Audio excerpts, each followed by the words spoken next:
of our free time. Subtracted, to be subtracted from the end of the afternoon, no doubt.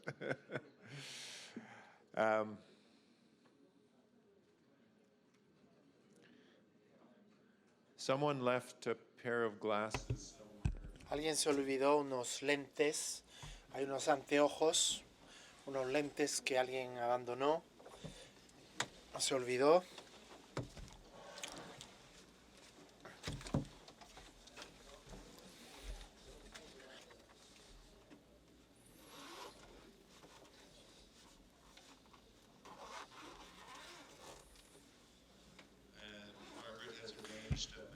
Margaret ha organizado un mapa aquí. Es para saber a dónde ir porque vamos al restaurante. Se va caminando allá en 6 minutos. Delante del hotel, es ahí donde salimos y después doblamos a la derecha pasando por el estacionamiento. Pasamos por estas calles y hay una calle principal después y da la vuelta a la izquierda y hasta uno llega ahí. Ahí está, y a las 6 tenemos que estar en el restaurante. Creo que podemos seguirnos, ¿no? Muy bien. Otro eje. Conservación, gobernabilidad, zonas protegidas, áreas protegidas. Bueno, es los temas, ¿no?, que ya conocen. Gracias. Buenas tardes a todos y a todas. Esta es la hora de la siesta. This is the time nap. But we'll do our best to try to keep you awake. Voy a presentar en español y vamos a presentar junto a Tora Hermann y Mónica Mulrenen, con quienes hemos estado coordinando esta línea que trabaja, en la que participan un número amplio de investigadores académicos y de organizaciones de pueblos indígenas aquí presentes y algunas que no están presentes. El tema que nos anima es el tema de la conservación comunitaria, el comanejo y la gobernanza de la conservación. Algunas reflexiones previas a la presentación. Una tiene que ver con el concepto de conservación.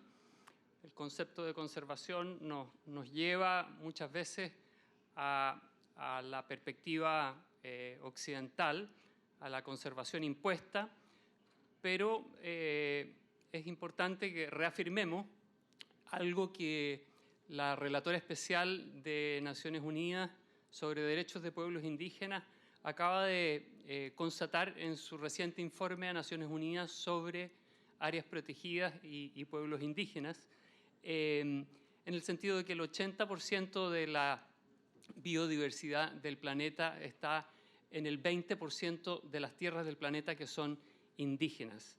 Esa es una cifra muy impactante, de la cual Stan Stevens ya nos hablaba el año pasado en su apertura, ¿no es cierto?, en el taller del año pasado, y que da cuenta de cómo la conservación, sin ser nombrada como tal, es desarrollada en la práctica por los pueblos indígenas.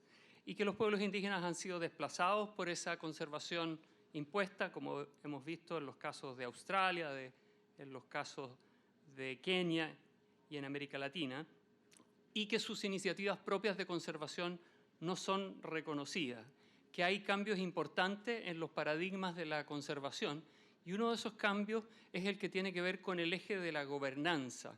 UICN ha ido desarrollando un concepto más amplio de gobernanza que incluye la gobernanza del Estado, de los privados, de las comunidades rurales y de los pueblos indígenas, y que tiene que ver con quién toma las decisiones y quién es responsable de lo que se hace en un territorio determinado.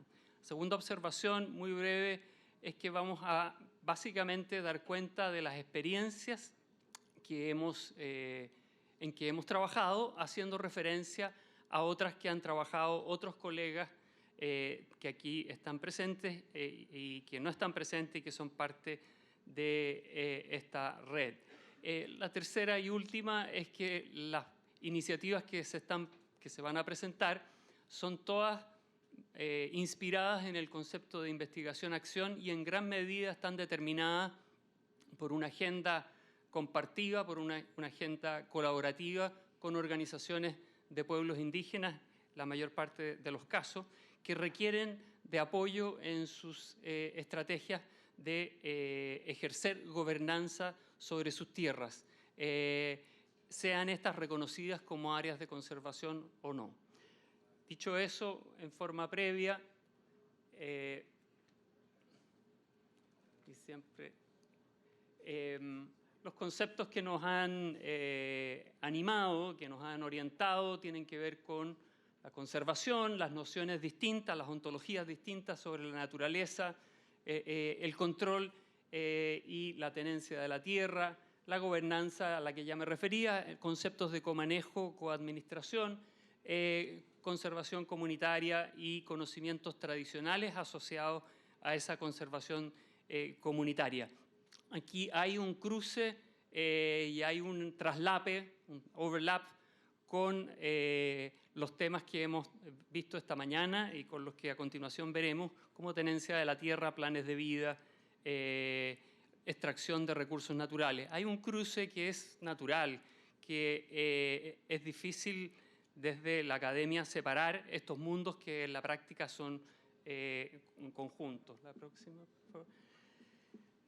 Los proyectos asociados están listados ahí, son los proyectos de diálogo de sustentabilidad de Panamá, México, los voladores fueron presentados el año pasado, evaluación ambiental y impactos sociales de la minería en el territorio Cree, Nunavik y Nunavut, en fin, confluencia indígena, la restauración de los ríos en Canadá, Nueva Zelanda y en Estados Unidos, los proyectos que tienen que ver con justicia social y recursos, derechos sobre recursos, hibridad de los que hablábamos en la mañana, y las iniciativas de áreas protegidas y este concepto de stewardship que es difícil de traducir en el contexto Cree. ¿Cuáles son las iniciativas en que este equipo más pequeño ha estado involucrado? Es lo que vamos a ver ahora. Vamos a partir por una iniciativa en la que me tocó estar involucrado, que fundamentalmente consistió en acompañar a un conjunto de organizaciones de pueblos indígenas en el proceso de monitoreo y del lobby para que una legislación, un proyecto de ley sobre áreas protegidas y biodiversidad en Chile incorporase dimensiones que no estaban incorporadas. Este proyecto, presentado en 2014, excluía deliberadamente la palabra indígena para evitar el derecho de consulta de los pueblos indígenas. En virtud del Convenio 169, tenía un concepto restrictivo de biodiversidad que no hacía referencia a la relación con los conocimientos tradicionales. Protegía o fortalecía las áreas protegidas del Estado y la conservación privada, que es muy fuerte en muchos contextos del sur, y denegaba toda referencia o todo derecho de las comunidades locales y pueblos indígenas. Lo que se hizo en forma conjunta con el consorcio ICA en el Cono Sur, y el que está compuesto por organizaciones de pueblos indígenas y organizaciones no gubernamentales, fue desarrollar un proceso de socialización de ese proyecto de ley y de elaboración de propuestas que surgieran desde esos pueblos indígenas afectados por áreas protegidas del Estado o que desarrollan iniciativas de conservación que no tenían reconocimiento alguno. En la slide anterior era reuniones en el territorio mapuche, a las que asistió Jorge Nahuel. En la próxima, reuniones y talleres en Rapa Nui, donde habita el pueblo Rapa Nui, de origen maori, polinésico. Y ello derivó, la próxima, en una en una indicación al Congreso Nacional y también al Ejecutivo, incorporando la dimensión indígena y comunitaria, que derivó la próxima en dos procesos. Uno, en un proyecto, en la incorporación por el Congreso de la dimensión indígena y comunitaria, una noción de la biodiversidad que dice relación con la Convención de Biodiversidad, la restitución de las áreas protegidas del Estado establecidas sin consentimiento con los pueblos indígenas, la consulta para el establecimiento de nuevas áreas protegidas y el reconocimiento de las ICA o áreas indígenas y comunitarias de conservación como un modelo de conservación. Junto con ello se logró que el Ejecutivo convocara a un proceso de consulta a los pueblos indígenas que está en desarrollo durante el segundo semestre de este año para incorporar esa perspectiva indígena en el proyecto de ley. Y para concluir en esta parte de lo que a mí me ha tocado participar, una serie de otras, solo mencionarlas, una serie de otras iniciativas de investigación en este axis relacionadas también con personas que están aquí presentes, como por ejemplo un estudio de impacto en derechos humanos de minería canadiense en el territorio del pueblo de Aguita, que había declarado su territorio como área de conservación indígena sin un marco legal de protección. Un análisis para el consorcio ICA sobre la situación de criminalización o las amenazas a los defensores de las ICA. Líderes comunitarios que en Nicaragua, en Chile, en Perú, en muchos contextos, este estudio fue hecho anteriormente al asesinato de Berta Cáceres en Honduras, son asesinados o son procesados por la defensa de estos territorios. Y finalmente, contribuir al informe de la relatora especial que recién fue publicado sobre, con un diagnóstico de país sobre los derechos de pueblos indígenas y la conservación. Quedo hasta ahí para dar pase a mis compañeras.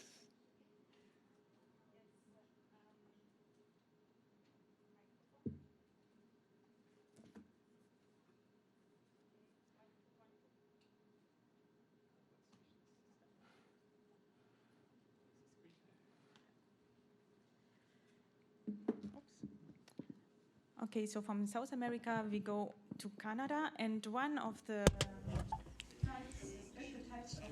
Uno de los tipos especiales del ICSA, un sitio sagrado espiritual importante, ICSA trabajó en ese proyecto con comunidades de autóctonos en el norte de Canadá, el norte de Quebec, para reconocer los lugares espiritualmente importantes, sitios sagrados, establecimientos de áreas protegidas.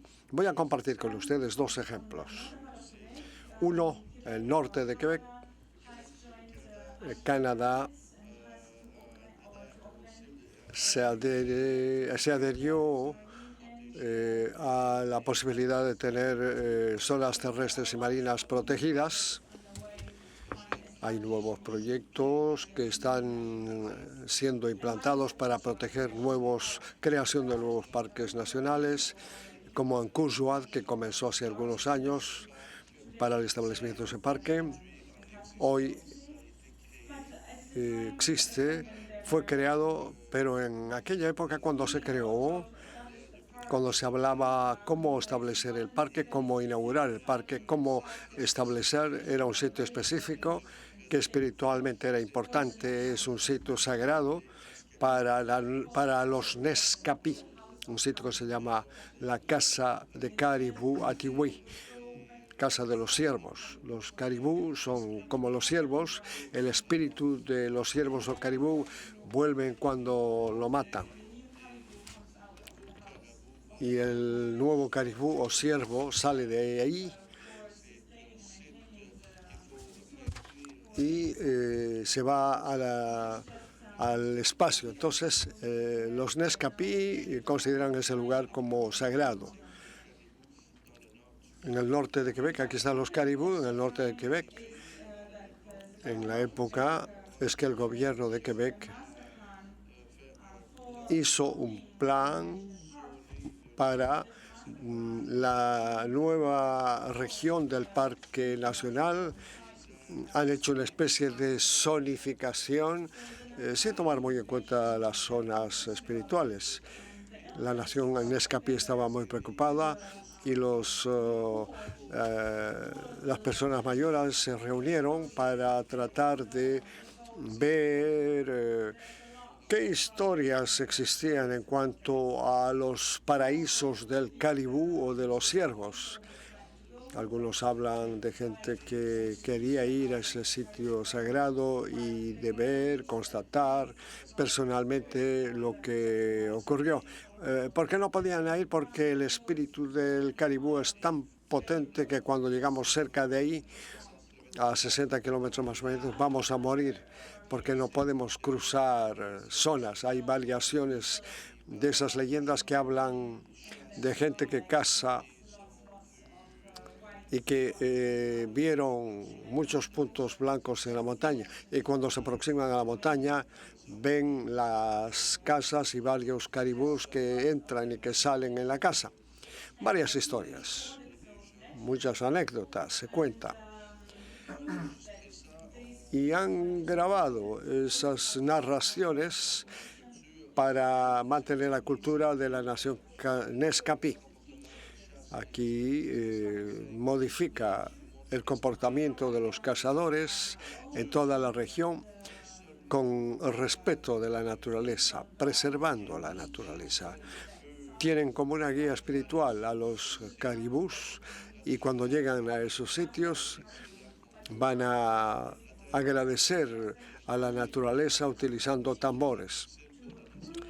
Para la nación Nescapi era muy difícil probarle al gobierno que ese sitio existe.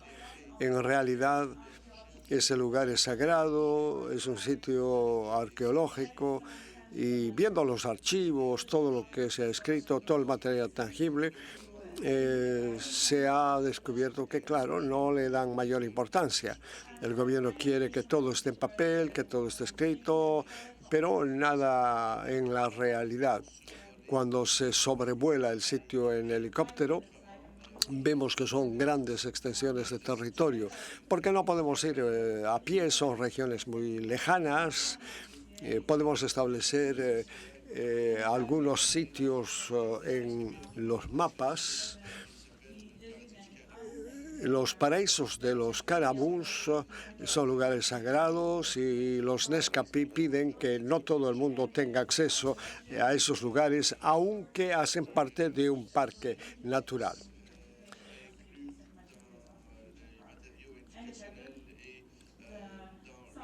En el parque habrían entonces lugares para identificación de zonas sagradas. Y no tenemos en la ley de Quebec, sin embargo, el reconocimiento de un sitio espiritual. Y ahí está el problema. En el parque debería ponerse de manera permanente en el centro de interpretación un disco que tenga una explicación para sensibilizar a los que vienen a hacer turismo. Otro caso que conocimos es el relativo de regiones sagradas, y desde hace 2 años están tratando de trabajar, hacer un censo sobre los sitios existentes que son considerados sagrados, y con una cartografía se puede identificar los lugares por medio de señalizaciones particulares. Y también se puede adjuntar, o se está tratando de adjuntar,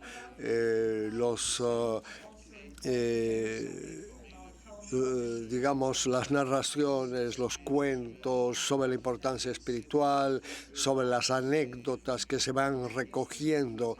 Y yo les presento aquí un proyecto borrador.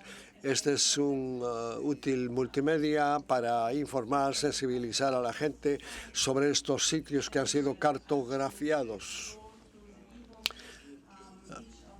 A medida que ustedes vean los ebook, todos los sitios están presentados con una explicación, con un video que incorpora a la gente que han puesto ahí, que han grabado sus historias, y otro video que muestra un sitio particular para la gente y donde se hace canoa cuando las aguas están en subida o cuando las aguas están bajas a lo largo de los ríos. Es un útil práctico, bueno, excelente para informar a las personas interesadas sobre esos sitios. Y esto está en proceso de ser reconocido, de ser aceptado en la ley sobre las herencias de los ancestros, sitios históricos reconocidas por la ley. Bueno, entonces hay un cierto progreso, pero todavía queda mucho por hacer. Voy a volver a mis diapositivas. Hemos hecho otras cosas también en una reunión internacional en Finlandia, donde los SIC han mostrado las regiones nórdicas.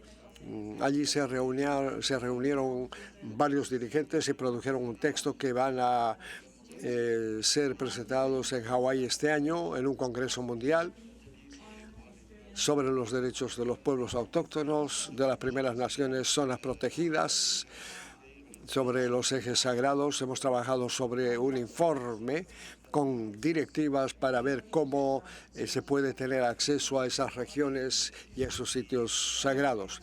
También se está produciendo, estamos trabajando en la producción de un libro para ver cómo viven los pueblos del Ártico,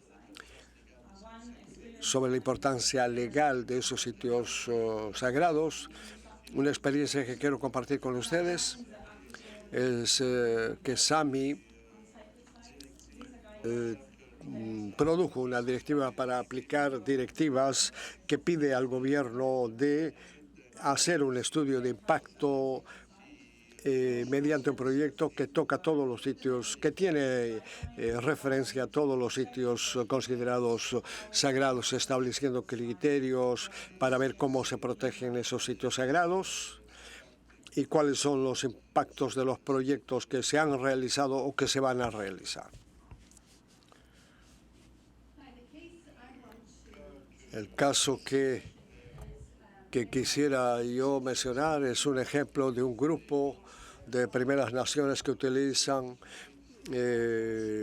una cartografía para mostrar sus sitios tradicionales. Es el caso de la Bahía James, donde los miembros de SECADA y varios de ustedes están implicados en ese proyecto desde hace muchos años. Es un caso interesante porque tenemos un estudio de caso de una comunidad autóctona que satisface los criterios, los objetivos de los territorios y que son gobernados por los CRI después de generaciones, donde hay una motivación, es para proteger y limitar y controlar los territorios o algunas partes de los territorios para el desarrollo, gran desarrollo de regiones, pero que no sea de manera impositiva, sino de una manera progresiva y voluntaria.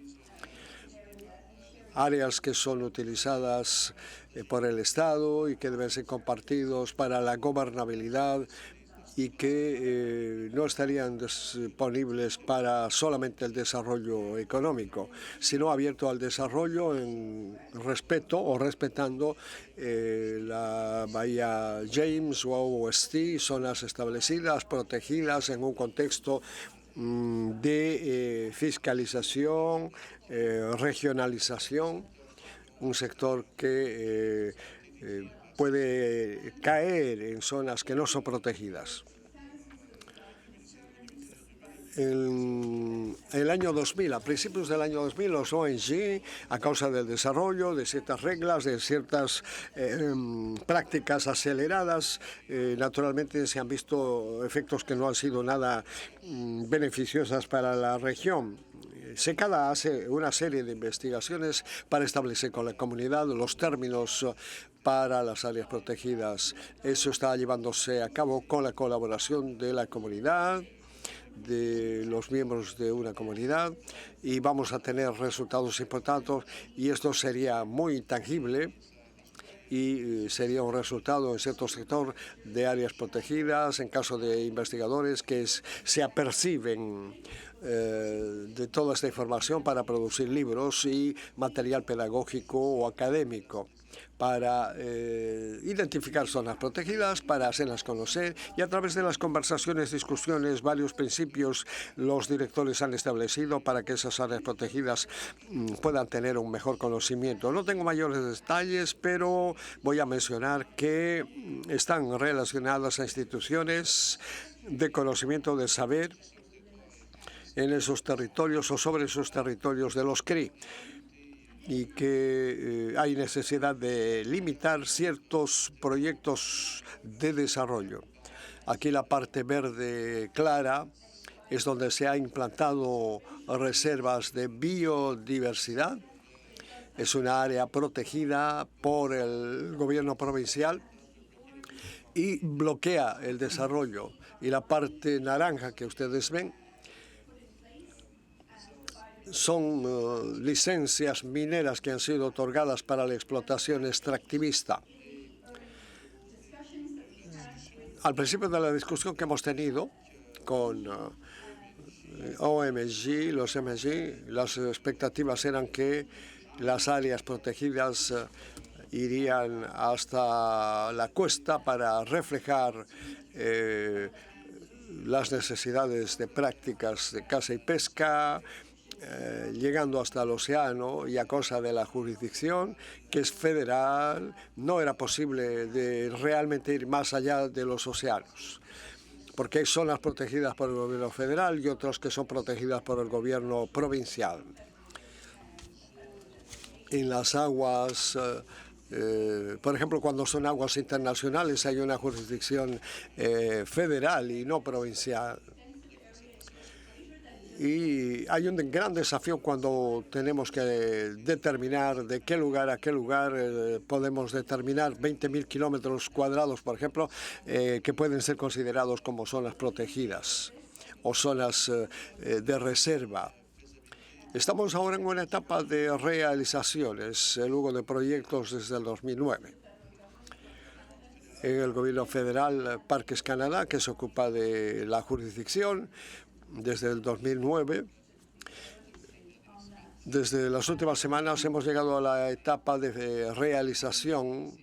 Tenemos algunos detalles aquí de los proyectos que se realizan y hay que subrayar que es un ejemplo interesante, que es el seguimiento del trabajo del CCA y CCA, cómo los indígenas utilizan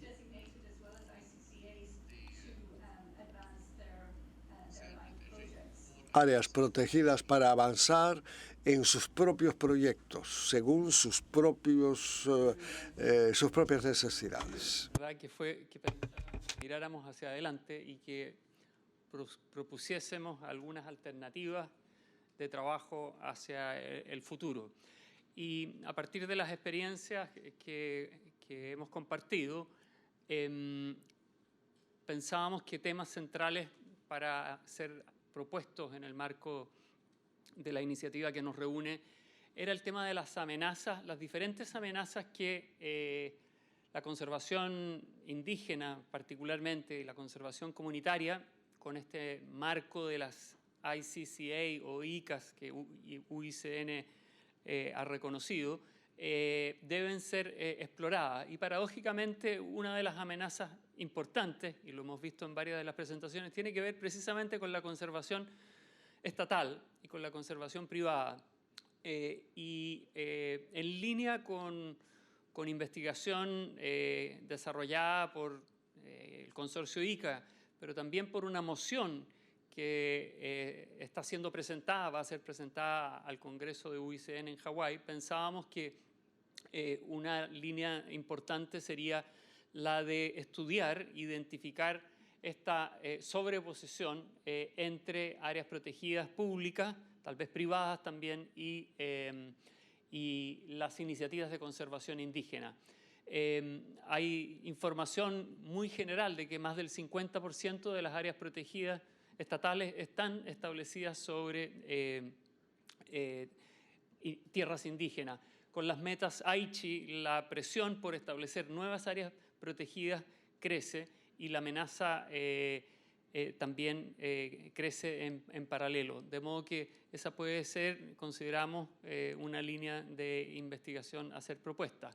La otra, y esta es coincidente con la línea que Daviken nos exponía en la mañana, es el fenómeno de los impactos que las extractivas tienen sobre las ICAs.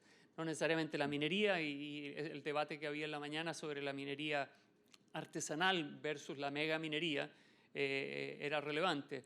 Pero sí este es un fenómeno global y también Canadá, hay que decirlo, tiene un liderazgo en la minería que particularmente en América Latina, con más de 1.500 proyectos mineros, es una amenaza para comunidades que quieren mantener sus planes de vida, quieren mantener su biodiversidad, sus aguas y se ven amenazadas. En ese sentido, solo señalar coincidentemente en el mes de octubre va a haber un encuentro del consorcio ICA y del UNEP, United Nations Environmental Program, sobre extractivismo y ICAs, que tal vez de ahí podría surgir algunas líneas más concretas de investigación en este tema. Pensamos también que el tema de los marcos legales, y aquí, claro, hay una desviación de quienes venimos de la disciplina del derecho, pero la protección legal es importante y a partir precisamente de estas experiencias diferentes vemos que hay protecciones legales e incentivos legales diferentes, muy diferenciados, y tal vez hacer un mapeo de esos marcos legales podría ayudar a mirar tendencias positivas a reforzar. Y en esa misma perspectiva, y no siempre consideradas como ICA, pero los sitios sagrados, que a veces no son grandes territorios, sino que son una isla, son un cerro, son un sitio muy específico que generalmente el Estado no tiene mecanismos para proteger. Pensamos que también sería importante hacer un mapeo de los sitios sagrados y para asegurar el control indígena. Y finalmente, un tema de investigación que ha aparecido con fuerza en las investigaciones comunes que realizamos nosotros tres, pero también en otras investigaciones, es la que tiene que ver con la relación entre la tierra y el mar y ese espacio, ¿no es cierto?, que los estados, las leyes, no necesariamente protegen, que es la relación entre esos espacios terrestres, marítimos y el espacio intermareal en español.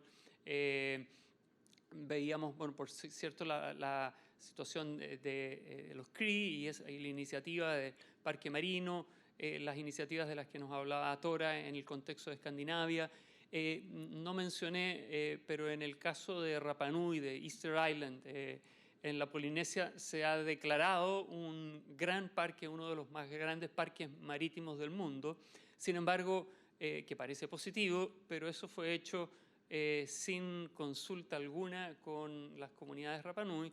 No es que los Rapa Nui se opongan a la conservación, pero se oponen a la disposición de sus recursos y de sus mares de ocupación tradicional, esos navegantes, sin consulta y sin consentimiento previo. Eso es algunas ideas para explorar en el marco de la continuidad de nuestra iniciativa. Y si es que queda tiempo, por cierto, quisiéramos escuchar comentarios y preguntas. Gracias.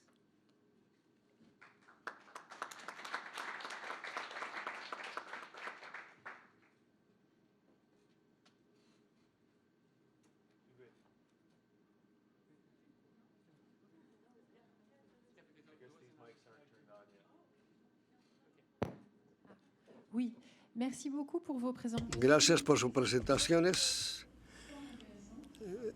muy interesantes, quizás en inglés.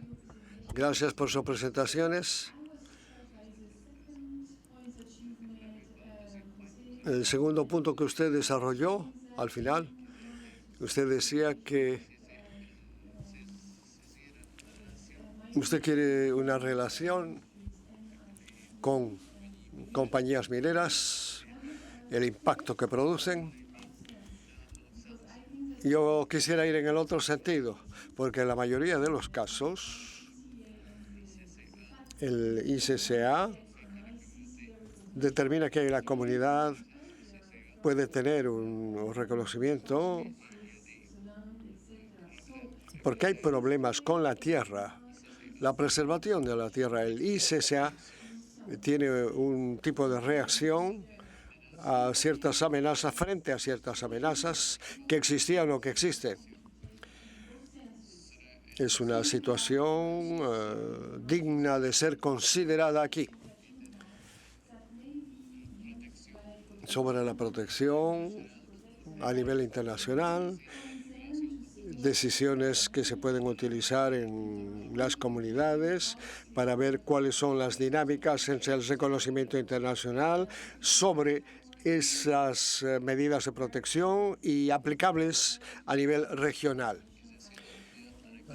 Es ahí donde se puede tener un reconocimiento a un nivel nacional e internacional utilizando los útiles internacionales. Una dinámica que puede ser adoptada, tomada en los dos sentidos. Podría ser algo muy interesante, creo yo. Un pequeño comentario. Por de pronto, el concepto de ICCA o ICA es muy nuevo. Es un concepto también, aquí está Jorge Nahuel que puede hablar con más propiedad sobre esto. Es un concepto que es creado, que surge en estos debates internacionales, que incluso es cuestionado desde una perspectiva indígena por otras figuras como los territorios de conservación indígena, pero que esencialmente se transforman en herramientas para proteger frente a amenazas. Uno de los casos que abordé es el estudio de impacto en derechos humanos de un proyecto minero en territorio de Aguita. Los de Aguita hacen conservación desde siempre, sin embargo no conocían de las ICA y precisamente hicieron una petición al Estado para declararse como ICA porque tenían una amenaza minera.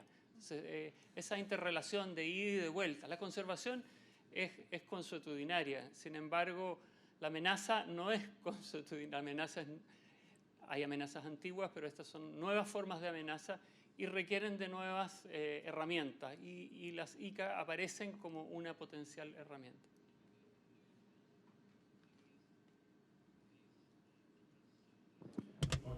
Muy bien. Que uno de los avances más importantes que se dio en esto de instalar con fuerza los derechos territoriales y de autogobierno que tienen los pueblos indígenas en espacios que han sido declarados áreas protegidas con una historia de mucha violencia, ¿no? De mucha intolerancia, porque fueron áreas declaradas para la conservación sin el consentimiento de los pueblos, hace muy pocas décadas. Pero uno de los avances más importantes se dio dentro de la política de la IUCN en el Congreso de Barcelona, que fue en el año 2008, hace 8 años atrás, ¿no? Han habido, pero muy pocos avances desde que se hizo toda esa declaración de política a la actualidad. Es decir, hay todavía una enorme deuda de toda la política conservacionista en poder aplicar ese tipo de mecanismos. Las ICAs, las áreas indígenas de conservación, se convirtieron en ese congreso en TICAs, territorios indígenas de conservación. Eso le dio otra dimensión también porque tenía relación con que la IUCN asumió plenamente los términos de la Declaración Universal de los Derechos de los Pueblos Indígenas, que reconocía todo este piso jurídico nuevo que se instalaba para la aplicación de los derechos indígenas.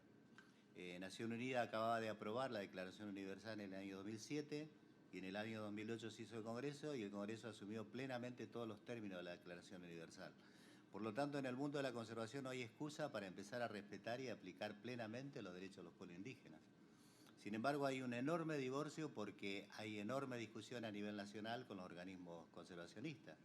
Nosotros en Argentina, con la Administración de Parques Nacionales, tenemos enormes discusiones para que esas grandes declaraciones de política se conviertan en realidad.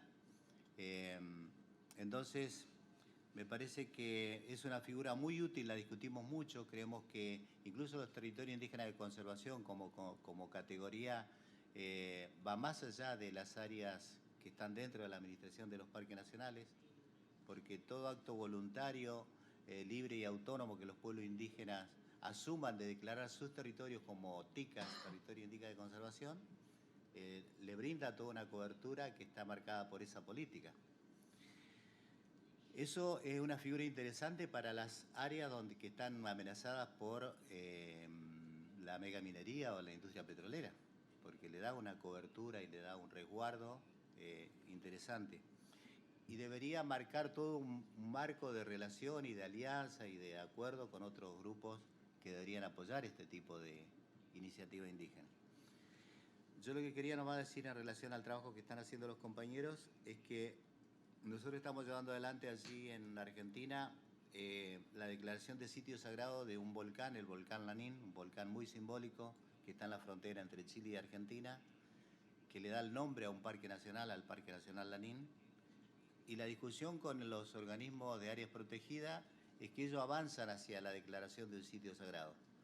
Pero un sitio sagrado sin presencia de los pueblos indígenas, sin administración del espacio por los pueblos indígenas, sin control político y cultural de los pueblos indígenas de ese sitio sagrado, es un elemento inerte, ¿no es cierto? No tiene vida, no tiene dinámica cultural.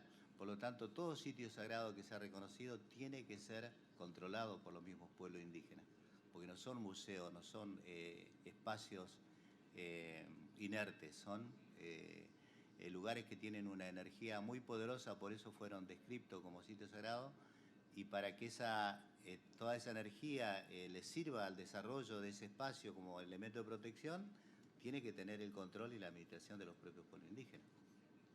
Eso por un lado. Me parecía interesante entonces eso.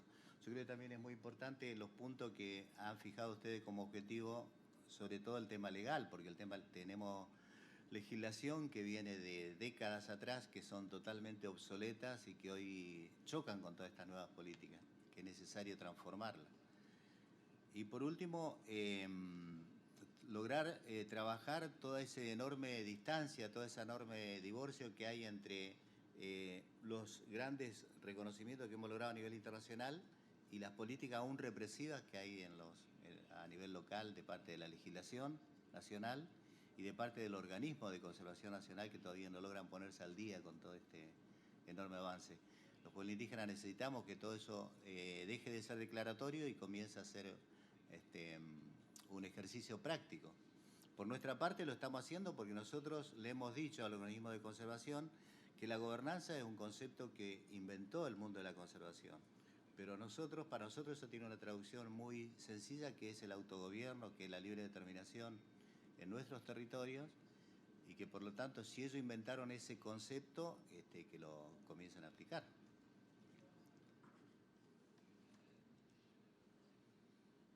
Justin. Yeah, that was great to listen to such positive stories. Era muy formidable escuchar estas historias tan positivas. Entonces, escuchar este tipo de historias positivas era algo magnífico.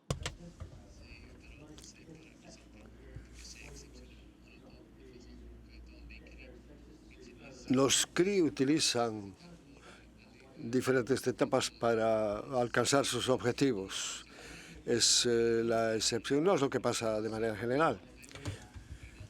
Habría que identificar aquellos aspectos que, digamos, se contraponen o se interponen o se imbrican los unos en los otros y, bueno, habría que separarlos mejor. En cuanto a aspecto legal o aspecto de ejercicio o de prácticas de ejecución.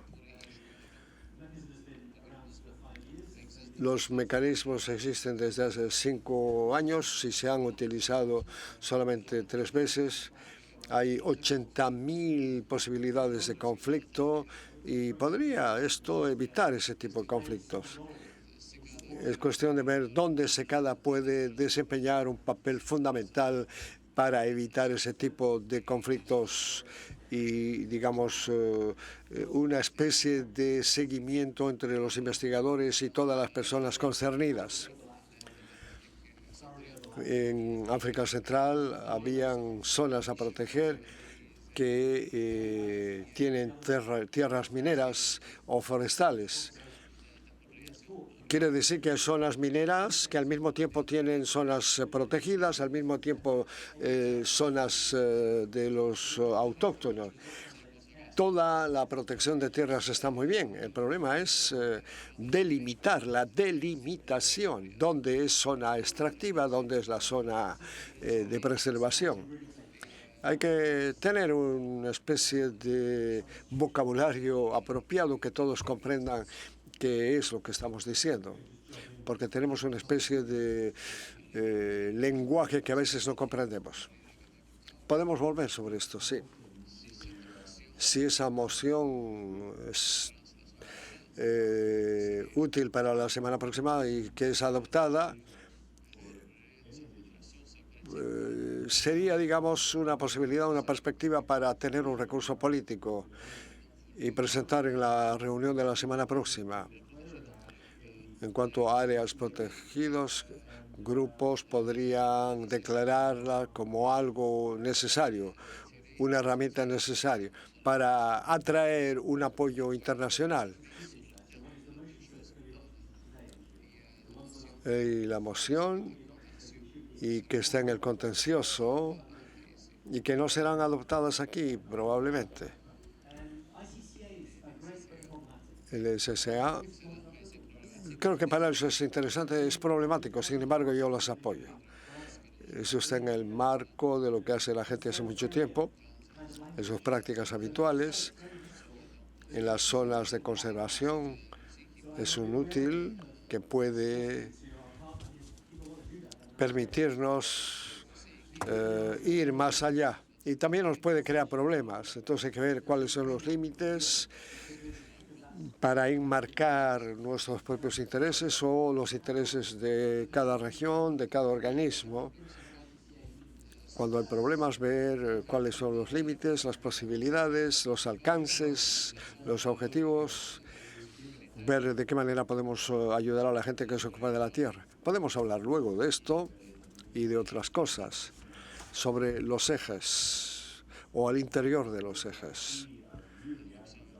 Como observador, creo que hay un diálogo activo en cuanto a las zonas conservadas por los autóctonos o indígenas. Territorios autogobernables o que son autogobernables por los indígenas. El desafío es por qué no apoyar al gobierno indígena con proyectos de conservación en vez de atacar esa práctica. El reconocimiento de territorios y las prácticas. Le advierto que tendríamos que avanzar en vez de retroceder. No es lo uno o lo otro, es lo uno, avanzar. Hay que tomarlo en una perspectiva de conversación de derechos humanos para luego impulsar.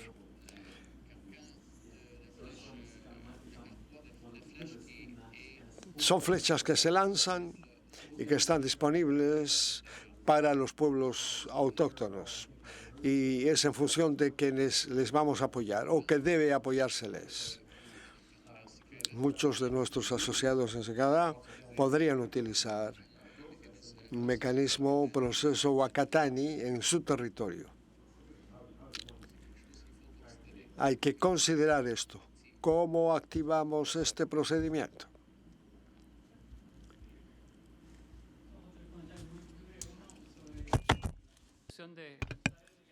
Un autre commentaire relativement au mécanisme Wakatani, il me semble que ce soit une bonne idée, mais...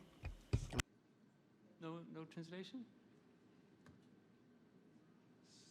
should I say this in English? I think. It's okay now. Okay.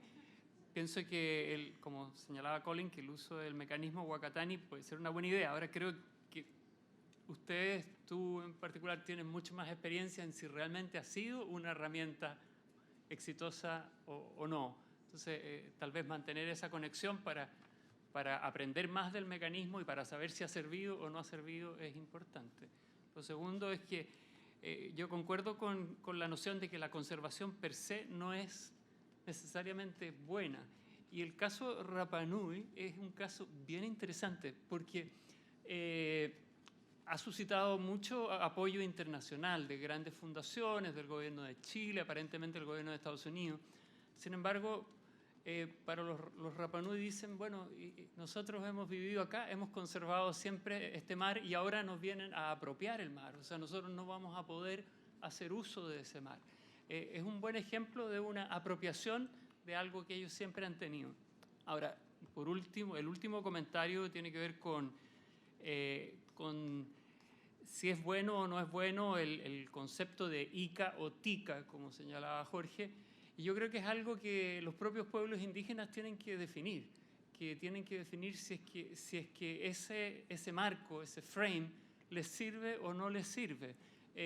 Porque aparentemente la gobernanza sobre las tierras y territorios no convence a los estados y no le da un piso suficiente para resistir a los proyectos mineros o a otras iniciativas externas. Si sirve o no es una decisión de los pueblos indígenas. Y el consorcio ICA, ahora TICA, tiene una cantidad importante de miembros indígenas que piensan que es relevante, pero reconozco que es una discusión abierta. I just wanted to clarify that. Quiero clarificar que SECADA es un asociado en el consorcio, en el CSA, desde nuestra última reunión en noviembre. Tuvimos una reunión y desde entonces se abren perspectivas, los canales para viabilizar una contribución directa para las soluciones que se buscan.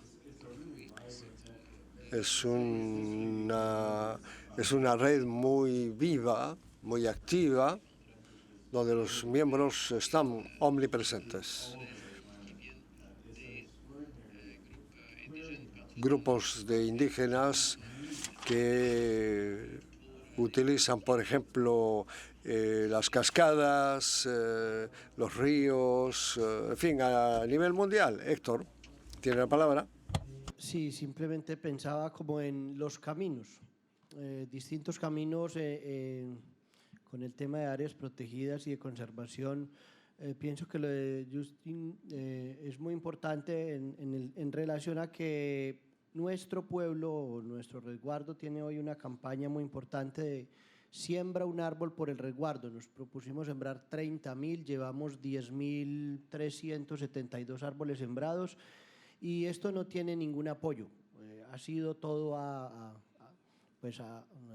esfuerzo comunitario y valdría mucho la pena pues digamos encontrar algún apoyo en este sentido. Creo que hay áreas que de entrada las comunidades indígenas o los pueblos autóctonos se deben mantener, se van a mantener porque son áreas finalmente espirituales y también porque hay un concepto del derecho también a los animales, el derecho a otros seres vivos que están allí y que tienen relación con el espíritu y con la vida finalmente comunitaria.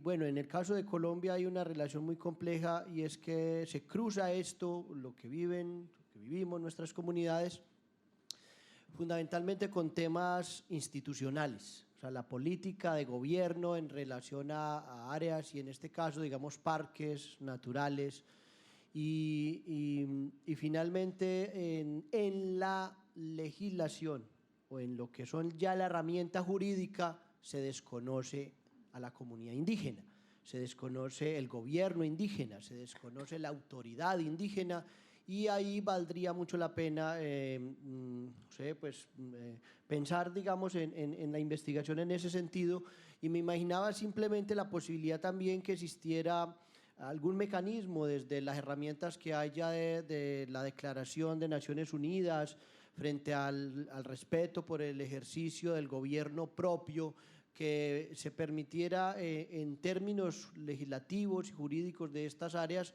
pues que efectivamente sea tenida en cuenta jurídicamente la decisión de los pueblos autóctonos o de las comunidades indígenas en relación a sus áreas, a sus espacios de protección y conservación. Muchas gracias. Jacques, did you have your? Oh, no. Oh, okay. I thought I saw your hand go up. Jean, ¿quiere intervenir?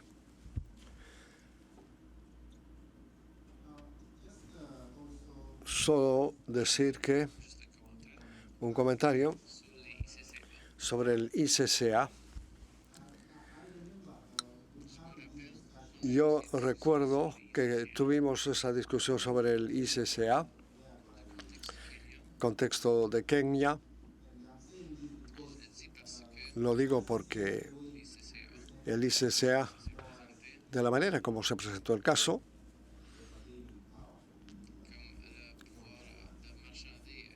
como tiene un poder de mercadeo, de negociar, ocuparse de la tierra, en Kenia tenemos asociaciones forestales comunitarias donde el gobierno permite a la comunidad local acceder al bosque y tener plantas medicinales, y les permiten tener agricultura o desarrollar cierto tipo de culturas.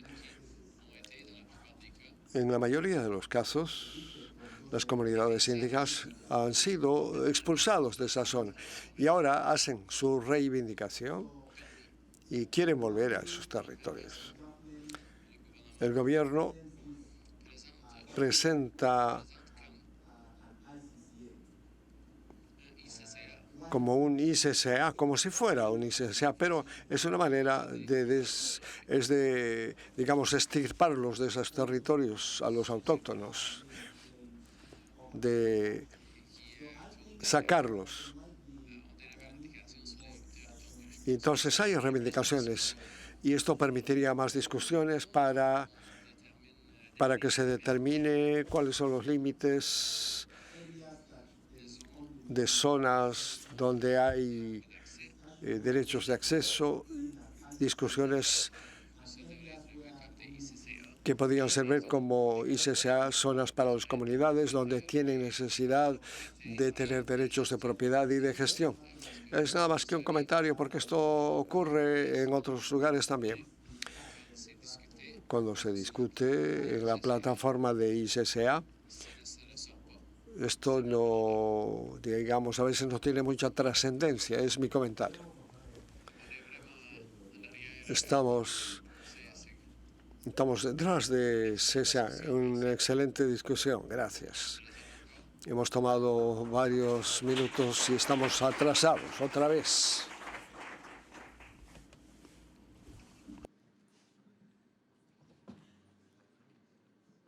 So, yeah, I suggest that we're going to significantly postpone our break, but I think it makes sense to. Vamos a dejar nuestra pausa para más tarde, es algo lógico. Vamos a pasar al eje número 6 antes de ir a la pausa o descanso o al recreo.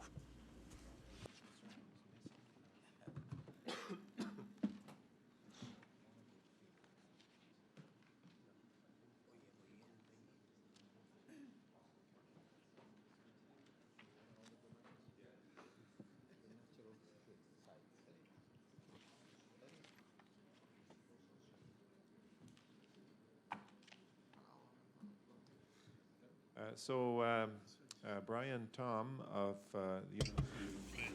Brian Tom de Victoria, Sebastián Coquel, Universidad de Concordia, coanimador de este eje. Teníamos un tercero que era menos activo y quisiéramos reclutar un tercer miembro, un director, un facilitador de eje.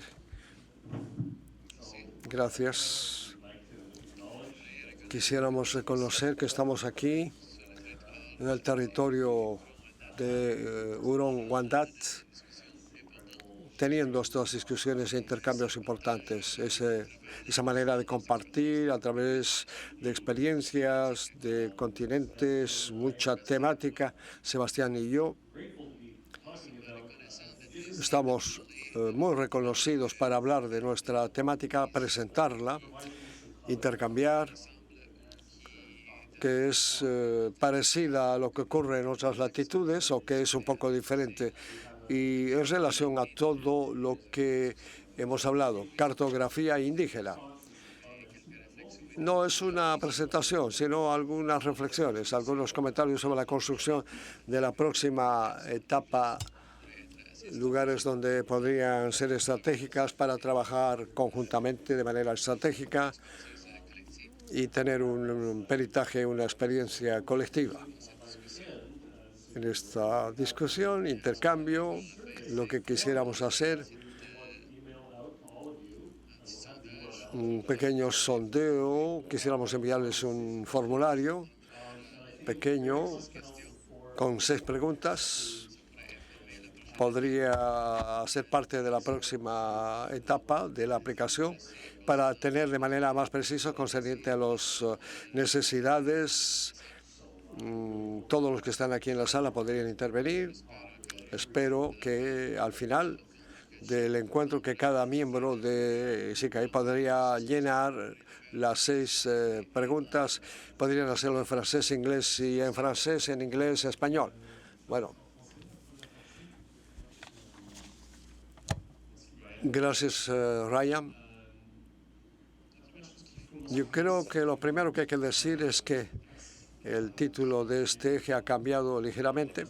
Hemos pasado de una comunidad a snapping. La noción del escaping molling no nos parecía convenir en cuanto al peritaje de Brian y la mía. Y en relación a lo que se está haciendo después de hace muchos años, hemos decidido de dejarla caer para concentrarnos más en el concepto de dioses mating, que nos parece más apropiado para caracterizar la diversidad de ejemplos, de prácticas que existen, que han sido develadas en cada presentación, con mapas, con metodologías, con los mapas y algo apropiado. Eso es lo primero. Los objetivos de este eje podemos sintetizarlos en 3 puntos. Primero, identificar las necesidades en términos de producción cartográfica. ¿Quiénes necesitan hacer qué para qué? ¿En qué contexto? Hay una gran diversidad de necesidades. Nos parece importante, es una de las razones por que hemos desarrollado esta encuesta, identificar claramente cuáles son las necesidades de los miembros de ISECA. Segundo objetivo es, a partir de esas necesidades, ver cuáles son los bloqueos en términos cartográficos, bloqueos metodológicos, cómo recolectar cierto número de información, cómo transformar relatos, bloqueos tecnológicos, que útiles se pueden utilizar para hacer que mis datos sean valorizados, sean presentados de manera más apropiada. Esta mañana habría una discusión con TOA que me decía que tenía un banco de datos, pero que no sabía cómo hacer para cartografiar. Había una voluntad de hacer algo, pero bueno, tenía una serie de dificultades. Bueno, en nuestro organismo podría ocurrir lo mismo. Hay que identificar esos bloqueos, identificar también soluciones. Identificando soluciones, hay que también identificar los peritajes, hacer qué comunidad ha trabajado sobre tal proyecto, cómo han administrado el proyecto. La idea, identificando esos tres tipos de elementos, es de tratar de producir una plataforma, una estructura que nos permita hacer avanzar proyectos. Podríamos visualizar con todo cualquier otro organismo los problemas. Nos encontramos con expertos durante 2 y 3 días. No es el objetivo de discutir, sino hacer avanzar ese proyecto en función de esos objetivos que persigue. Esos son los objetivos prácticos. Atrás está la teoría. Quizá vamos a continuar. Voy a dejar la palabra a Brian para presentar los diferentes tipos de cartografía de proyectos que hacen parte de este eje. Gracias, Sebastián. Entonces, en el espíritu de trabajo de Colén, he pensado a ver cómo cartografiar un pueblo autóctono que tienen una temática y ejes de acción. Tengo unas diapositivas aquí. He seleccionado que quiero presentarles diferentes tipos de cartografías, de proyectos que hemos visto aquí en el SECADA en los últimos años, presentando su propia experiencia y trabajo con las comunidades autóctonas y diferentes prioridades, cómo esos mapas son utilizados por las comunidades para encontrar sus objetivos. Hablar brevemente de 5 temáticas que hemos cubierto. Se habla de proyectos de vida, escuchamos hablar de las necesidades en los proyectos de vida y la comunicación, tener un diálogo con el mundo exterior, esos proyectos de vida, qué son, cómo actúan, qué ocurre en esos territorios. Hemos cartografiado un mapa es muy importante para esa comunicación, para pasar la comunicación, para establecer otro tipo de mapas, para realizar ese tipo de intercambio asociado a nuestros objetivos, a la orientación ontológica a nivel de los ancestros, y que esto está mencionado en los mapas, los sitios sagrados,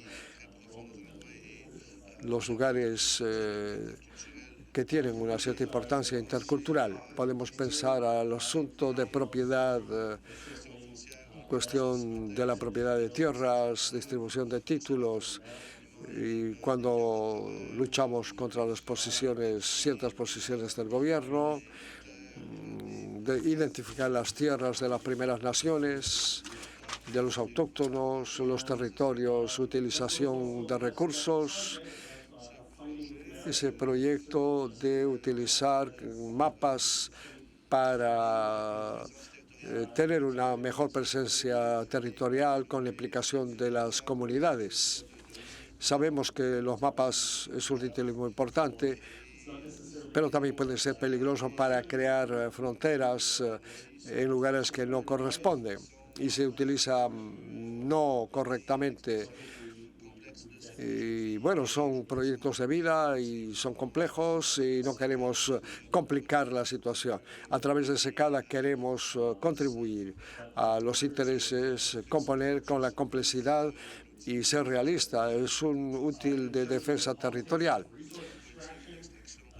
En cuanto a extracciones de recursos, he reflexionado desde esta mañana ver cómo los mapas son importantes y útiles para demostrar y darle importancia a la situación reinante. Esos mapas es una visión, por ejemplo, visto todo de arriba, es como ver desde un satélite, ver desde arriba, y que dan datos con una buena representación a través del territorio para mostrar los efectos de la utilización de recursos en el territorio. en asociación con las comunidades, quienes cuentan sus historias, su manera de vivir en cuanto se refiere a la soberanía alimentaria. Las comunidades utilizan esos procesos de planificación del territorio y articular su visión estratégica frente al porvenir en esos territorios en un proceso de planificación, utilización del territorio, gobiernos implicados en la gestión de sus recursos para su comunidad, para bien de su comunidad, utilización de tecnología como GPS para ayudar en la gestión de esos alimentos locales. Hemos visto esas historias, hemos escuchado esas áreas cooperativas, cogestión, procesos de decisión, toma de decisiones. Esos mapas nos demuestran lo que existe y precisa de manera específica a toda la información que puede ser compartida y hasta qué punto permite al Estado y a los ONG y a la gente de la reserva de conocer sus limitaciones, sus territorios, sus recursos que pueden ser utilizados para resistir a los esfuerzos del gobierno para no permitirle que sean retirados de esos territorios. También en la identificación de temáticas en cuanto a la educación y, bueno, consecución de subvenciones para que las leyes sean bien explícitas y bien comprendidas.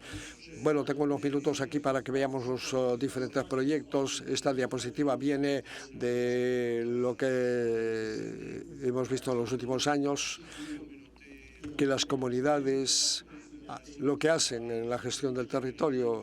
La cartografía es una tradición canadiense, comunidad autóctona, que hace un censo de los lugares que son utilizados para la caza, la pesca y lugares donde se ponen trampas para capturar animales y afirmando sus derechos. Esto se ha convertido en una industria. Hay compañías consultantes que podemos, digamos, contratar para tener un diálogo crítico en relación a esto. Se pone acento en el contexto del aparato jurídico. El mapa, bueno, es importante para muchos aspectos. Sobre las tradiciones importantes, invertimos muchísimo trabajando en esto y la metodología, nueva metodología, como algo que hace parte del territorio para generar una conversación, un intercambio. Hay peligros en cuanto a lo que se cartografía y en cuanto a lo que se comparte. Hemos visto muy buenos ejemplos ayer sobre una cartografía con proyectos, videos, cartas o mapas que están ligados a videoclips que muestran zonas de exploración, lugares prohibidos, accesibles y que nos muestra la complejidad de la problemática. Esto tiene una conversación, nos permite intercambiar, nos permite tener una resurgencia, un nuevo impulso en un proceso de fortificación de este sistema cartográfico del territorio, delimitando las fronteras, y que es un problema, no deja de ser un problema, trazando líneas delimitativas en el territorio, separando comunidades, y que podría ser un trabajo importante, un trabajo determinante en un trabajo, por ejemplo, de reclamación. Cuando hacemos una reclamación, el mapa es muy importante, porque vamos a ver las fronteras. ¿Cuáles son las fronteras? ¿Cuáles son los territorios? ¿Quiénes están ahí? ¿Cuáles son las leyes que se aplican? ¿Qué no se aplica? ¿Cuál es la participación? Catalín y yo hemos particularmente trabajado en mapas arqueológicos, que es importante para el diálogo, para ver cómo los ancestros han continuado tomando preeminencia, trabajando, influenciando a la comunidad, cómo las comunidades autóctonas están implicadas. En Colombia Británica, en la producción de mapas arqueológicos, es importante. La modelización de sitios arqueológicos creo que es un elemento también importante en este tipo de cartografía para el diálogo, para la comprensión de la situación, una cartografía de la historia desde el punto de vista histórico, cultural, digamos, los mapas de la época colonial, los mapas postcolonial, los mapas actuales, los mapas con fines industriales, culturales, sociales, antropológicos. Es importante. Las comunidades contemporáneas quizá no le han dado el valor necesario a la restauración de derechos en el territorio y que esto debe estar plasmado en esta cartografía, debe estar tipificado, debe ser evidente hoy. Hay que darle vida a esos mapas, una vida que corresponda a la realidad, desde todo punto de vista. A distancia podemos tener una manera de ver las cosas. Al interior nos permitiríamos ver el territorio de diferente manera, el territorio autóctono.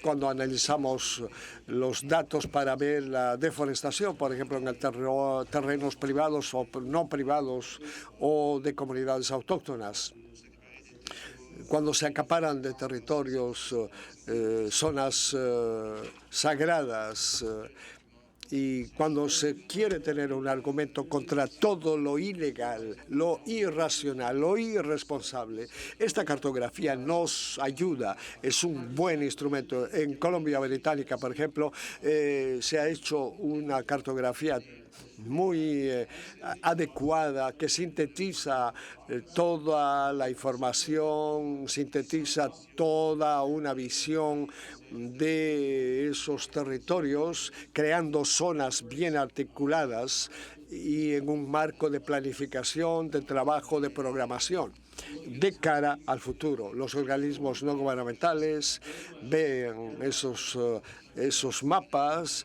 y lo ponen en resonancia con la cartografía del gobierno federal o provincial. Es un útil muy poderoso para dar forma a la visión del futuro a nivel del territorio. Tenemos mapas educativos, no solamente intergeneracional, sino entre las personas mayores, entre los jóvenes, entre la comunidad que vive al interior o al exterior del territorio, para toda la gente que habita en esos territorios aprendan algo sobre las tierras, sobre los recursos, y que responda a la Comisión de Reconciliación, donde todos los canadienses, en nuestro caso, deben saber dónde viven, en qué territorios viven, conocer el lugar donde están, donde se ubican y qué se encuentra en esos mapas educativos, pedagógicos. Son territorios que utilizamos, por ejemplo, para negociar diferendos. Y es muy estratégico. Y finalmente hemos hablado de, no podemos llamar a esto mapas, sino de espacios no occidentales. No es solamente nosotros que trabajamos sobre esto. Es un ejemplo compartido con Francis Murphy, sobre una serie de pinturas que se hicieron en Australia, en East Ireland, que fueron utilizados en un caso de títulos de propiedad, pinturas que fueron dejadas por los ancestros, de manera que todo esto haga parte del patrimonio. Esto se puede ligar a un mapa para que a través de esto se pueda explorar de otras maneras de comprender ese conocimiento del espacio. Es muy importante, es un elemento que podemos hacer y que podemos trabajar. Es un poco lo que he dicho y quiero decir sobre los recursos y que ponemos sobre la mesa, y quisiéramos discutir con ustedes de todo esto. En 2010 en Victoria, en nuestro laboratorio de cartografía, ha trabajado mucho y los invito a ver en el sitio web todo lo que tenemos en cuanto a recursos, en cuanto a experiencias, en cuanto a material de formación cartográfica, cartas pedagógicas para la educación, la relación con nuestros proyectos del territorio y las comunidades. Videos, YouTube, que hemos hecho, que hemos producido para las sesiones de formación. Si ustedes quieren ver eso, Sebastián está asociado con el centro a Corton, vamos a hablar de esto, un lugar donde se hacen muchos trabajos con las comunidades, con la participación de comunidades de Primeras Naciones, y trabaja con diferentes comunidades. Y bueno, quisiera decir, han habido un cierto número de talleres recurrentes que han sido realizados y otros que se están preparando para el futuro. Talleres que se van a realizar, con talleres que van a tomar en cuenta todo el trabajo realizado.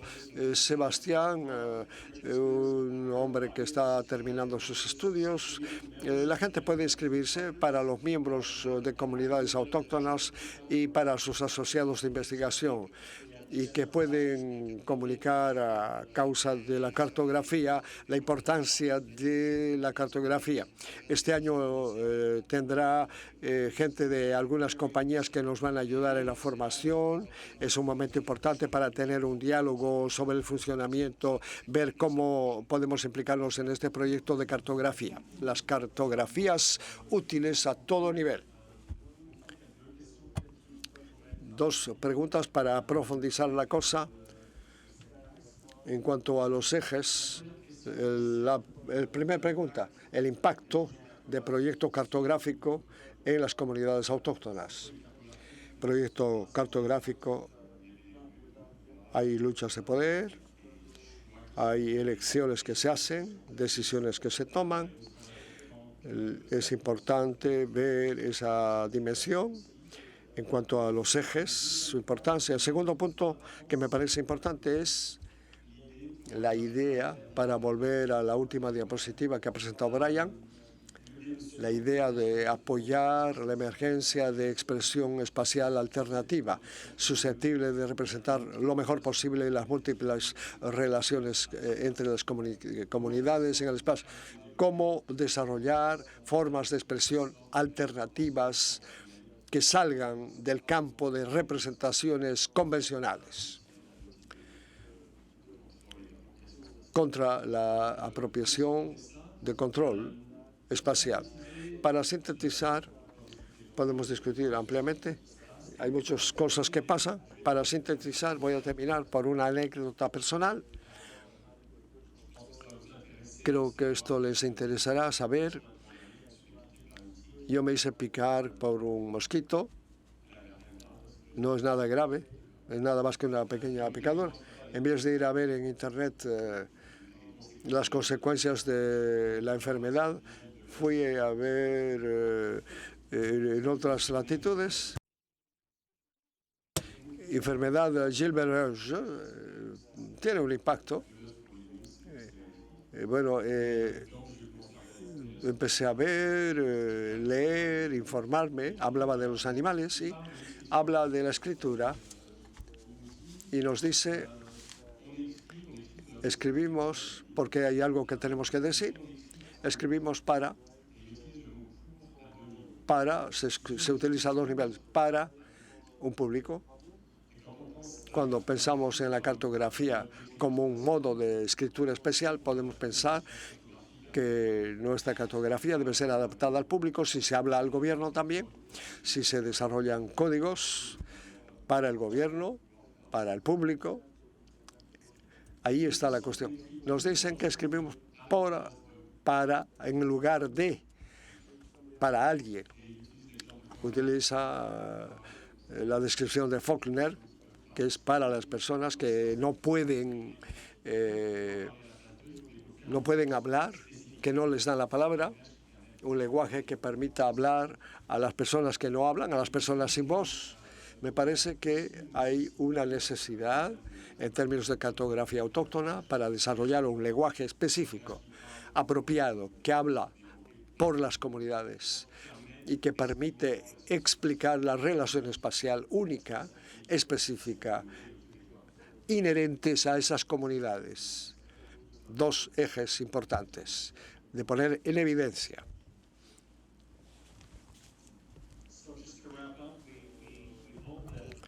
Para terminar, esperamos que la próxima fase de secada será un lugar para facilitar el trabajo. Esperamos escucharlos sobre esto, para ver cuáles son sus necesidades y crear la sinergia necesaria. No sé si Sebastián y yo vamos a seguir trabajando. No sé si a ustedes les interesa. Hay gente que quiere colaborar para editar o trabajar, implicarse en la producción de cartografía, compartir experiencias que hemos tenido, reflexionar al contexto de esa cartografía que moviliza a mucha gente. Creo que sería un buen estudio de caso. Hay algunos libros, pero no hay toneladas de documentación escrita sobre esto. Es una buena posibilidad. Finalmente, por favor, llene el sondeo, el sondaje que estamos haciendo de 6 puntos. No es una investigación sobre ustedes, sino se quiere saber solamente qué podemos poner en consideración, cuál es lo más importante, qué le interesa. Son 6 preguntas que nos van a permitir identificar algunos aspectos, campos de acción. Aquí tienen ustedes una dirección en caracteres pequeños. Ustedes pueden llenar ese sondeo, ese sondaje, al menos que hayan perdido el papel que se ha distribuido, pero ustedes pueden ir en línea también a llenar y completar esas preguntas para la solución de problemas inherentes, por ejemplo, a solicitudes de subvenciones de proyectos, ciertos proyectos. La versión española, estamos tratando de crear la sección española, no está terminada. He utilizado Global Translate, pero estamos corrigiendo esto. Hay benévolos que van a ocuparse, voluntarios que van a ocuparse para corregir la versión española, solamente para completar inmediatamente el sondeo esta tarde. Vamos a ver antes del 5 de septiembre y antes de tomar el avión, y eso puede circular. Envíen al grupo que es responsable, si alguien está en la sala de baño, etcétera, díganle que es importante que llene el sondeo. Gracias. Tenemos 2 minutos, 2 segundos. Vamos a aprovechar. Vamos a tomar más tiempo, quizá un poquito más de tiempo. Gracias. Gracias. Creo que es muy interesante, fue muy interesante. Quisiera saber, ustedes han utilizado Google Maps, creo. A partir de lo que vemos, estaríamos interesados a una plataforma que ve esto a largo plazo. Google podría, en el caso de Google cierre en los próximos años, y hay muchos datos de comunidades, es que tenemos otra alternativa. Es que nos hemos ocupado de esto, hemos visto cuáles son las posibilidades, las alternativas. Hemos tenido el tiempo de ver las aplicaciones que ustedes utilizan. ¿Hasta qué punto son fáciles de utilizar? No tengo la experiencia. Es posible, por ejemplo, que alguien tome una foto y luego... Son cosas simples, pero cosas prácticas. Si usted me lo permite, Hay decisiones estratégicas que hacer a partir de diferentes comunidades para la toma de decisiones, y cuando se utilice Google, esto está escrito en un lenguaje, es un lenguaje normalizado, abierto, es una lengua abierta con información accesible en su disco duro, y yo trabajo, seguido trabajo sobre esto, y que tiene una cierta longevidad. Hay maneras técnicas para avanzar. Utilizar Google creo que es una buena elección. La descripción que teníamos del sistema PostGIS sofisticado con una base de datos, podemos ir más allá con Google. Podemos tener, claro, un sistema más simple o más sofisticado. Depende del contexto. Un joven, por ejemplo, necesita un sistema muy complicado. Yo creo que un investigador necesita algo más complicado, más sofisticado. Pero un joven, un estudiante, creo que no. Alguno que tiene una gran experiencia como ustedes para la recolección de datos, para programas con fotos, GPS, sistemas periféricos, etcétera, etcétera. Y bueno, esos métodos pueden ser enseñados en muy corto tiempo, demostrar cómo se puede utilizar de manera estratégica. Yo podría agregar es que, si puedo, la idea de los ejes es, según Brian, y hay otros aquí en la pieza que componen, están de acuerdo con esto, cómo trabajan. Si Google no existiría mañana, ¿cómo van a trabajar? La idea no es de ser experto en la tecnología, sino de utilizar como algo que es auxiliar, es una herramienta que responde a nuestras necesidades. Yo quería decir que, desde mi perspectiva, mi visión, la gente no debería ser muy rápida en deshacerse del papel. El papel sigue siendo útil. No tiene que deshacerse del papel. Las comunidades CRI en UGB han numerizado los mapas y en un momento dado han perdido porque no han sabido utilizar bien los métodos de seguridad tecnológico. Hay accidentes y nadie es extranjero a los accidentes. Hay sistemas para salvar la información. Si esos sistemas de salvaguarda están instalados, se los puede utilizar de manera muy fácil. Podrían haber hecho copias de la documentación y que si pierden un cierto número de datos, tienen la copia que pueden reutilizar. Un trabajo numérico que han perdido y tenían una información de primer nivel, segundo nivel, y hay algunos que han perdido esa información y que no la hemos podido recuperar. Cuando se piensa a cartografiar, hay muchos útiles interesantes y donde podemos archivar. Y si perdemos la copia, por ejemplo, si tenemos una copia de seguridad en papel, el papel se puede quemar. Entonces hay que tener una copia, hay que salvaguardar esa colección de datos que hacen parte de un banco de información.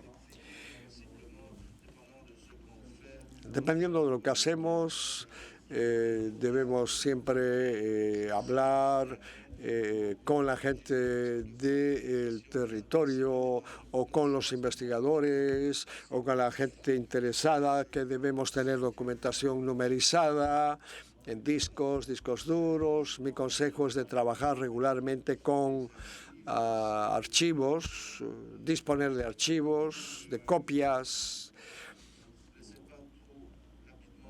No dejen caer rápidamente la investigación a la antigua, con la ayuda de papel. Antes se hacía con papel, hay que seguir trabajando con papel. Una de las cosas que veo es que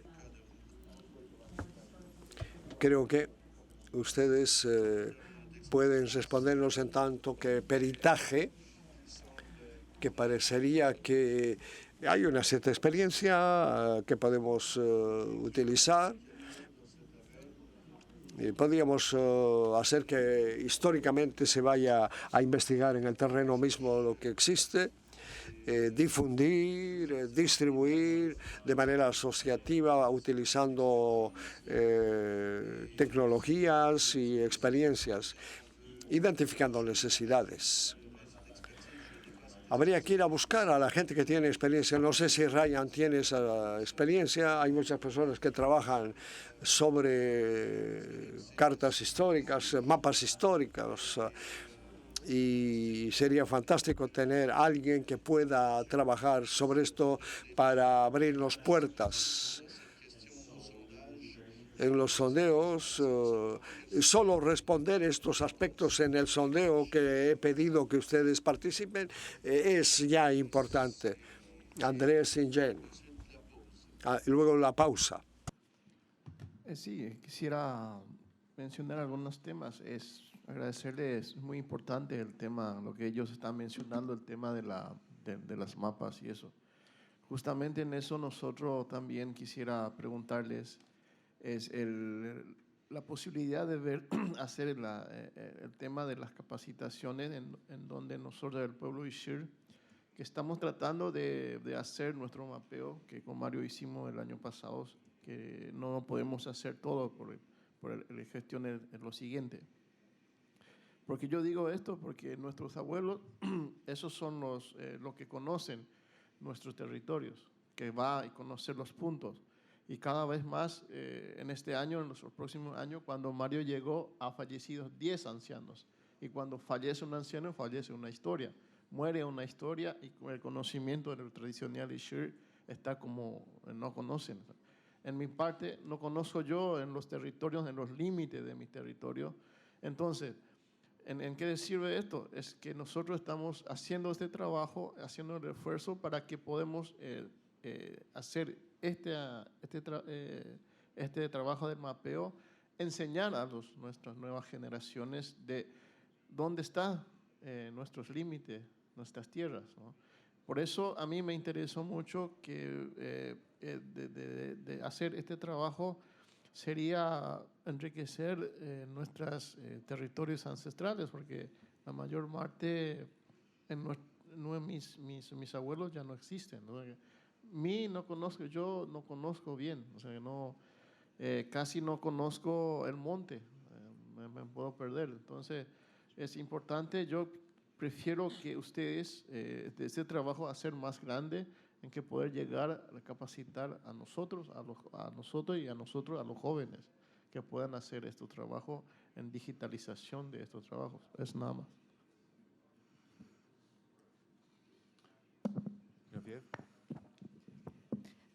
Okay, thank you for your presentation. Muchas gracias por su presentación, por los comentarios. Nosotros estamos motivados y queremos continuar esta conversación. Quiero decir algo acerca de los recursos. En McGill tenemos el Centro Geográfico, Centro de Información Geográfica, el GC, bueno, el Departamento de Geografía. Muy bien. Y ahí pueden encontrar buenos recursos para los proyectos que se hacen en McGill, en la Universidad de McGill. Si pueden escribirles, plantearles preguntas, hay un técnico de ese sistema y es un sistema que debe ofrecer apoyo para el proyecto de investigación en McGill. También pueden vincularse con estudiantes que quieren trabajar sobre diferentes proyectos con base de contrato, empleos, ¿no? Contactos laborales. Yo debería empezar a trabajar ahí la semana próxima, entonces yo tal vez podría responder el teléfono y responder a sus preguntas y hacerles aprovechar los recursos que se encuentran allá en ese centro. Quiero responder rápidamente acerca de la historia de Yo he trabajado sobre diferentes proyectos que involucran a los jóvenes, capacitación para los jóvenes. Hubo un proyecto en Rusia, donde nosotros fuimos a una comunidad del este de Rusia. Es la misma situación para estos jóvenes.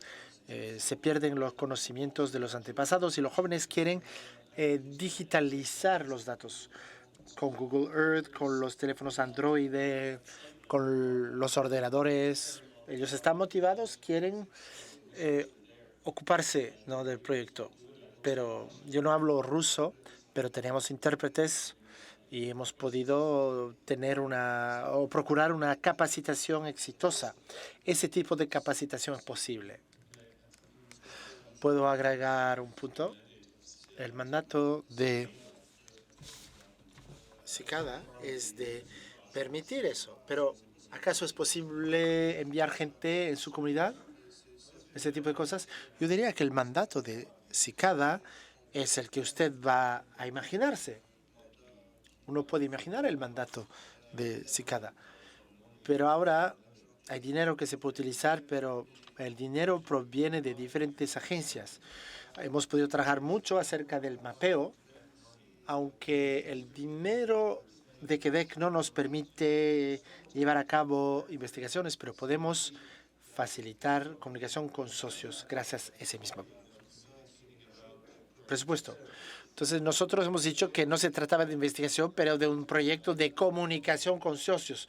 Entonces, podemos hacer investigación siempre que no digamos que es investigación. Bien, y pienso que esta aplicación puede ir muy lejos, puede dar mucho, pero también hay que preguntarse quiénes van a contribuir, sobre todo para este proyecto.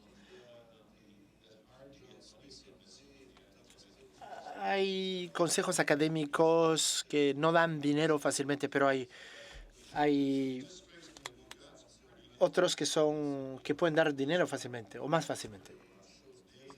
Estos últimos días hemos oído hablar de diferentes elementos. Javier trabajaba sobre una cartografía para el futuro. Geneviève trabajaba acerca de su trabajo para el doctorado, ¿no? La cartografía, ¿no? Espiritual. Y John y el grupo más amplio trabajaban en Womonji, en grupos más grandes, Brian, Sebastián, claro. Me estoy olvidando unas 2 personas, pero teníamos por lo menos 3 socios, organizaciones que obtuvieron subsidios se queda, por ejemplo, para realizar cartografía comunitaria. Y la comunidad de Andrés también están haciendo esto. Han obtenido fondos de Cicada. Entonces, queremos construir sobre esto. Y el mapeo es una de las mejores contribuciones concretas que podemos ofrecer.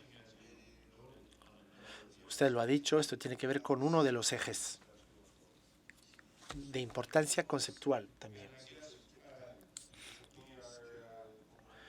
Ahora llegamos a nuestro descanso de 15 minutos, pausa y volveremos.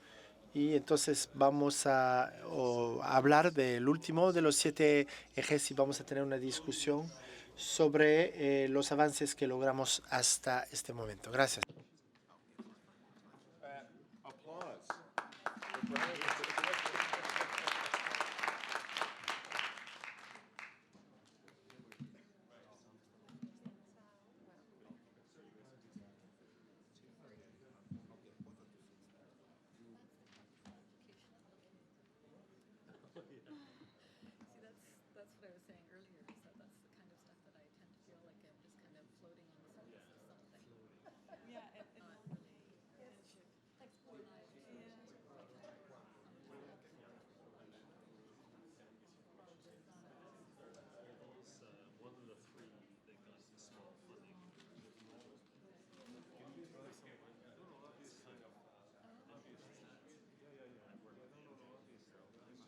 This morning when he was sort of saying,